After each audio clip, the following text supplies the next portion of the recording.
அப்செட்டா இருக்கா? என்ன கொஞ்சம் கேட்டு பாருங்க. என்ன சாச்சு கேக்குறல்ல ஆலு லவ் அங்கிள் சும்மா பண்ண மாட்டீங்களா? நான் இங்க கூட்டிட்டு வரேன். நீங்க அவனுக்கு ட்ரைனிங் கொடுக்குறீங்களா? இங்க எல்லாம் வெளி டாக்ஸ் எல்லாம் பண்ண மாட்டாங்க. அப்ப நீங்க என் வீட்டுக்கு வந்து சொல்லி கொடுக்குறீங்களா? அதுவும் முடியாது.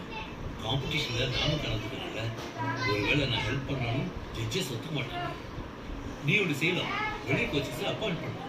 பட் உங்களுக்கு 25,000 ரூபாய் சம்பளம் ட்ரைனிங் கொடுக்க முடியாதுப்பா. கண்டிப்பா நான் தோத்துருவேன்ப்பா. அப்படி சொல்லாத எப்பவும் அப்படி நினைக்காத புரியுதா யாரு உன்னால முடியாது நீ செய்ய மாட்ட நீ தோத்து போயிடுவேன்னு சொன்னாலும் நம்பாத ஏன் உன் அப்பா நான் சொன்னாலும் நீ நம்பக்கூடாது நம்பிக்கை இருக்கா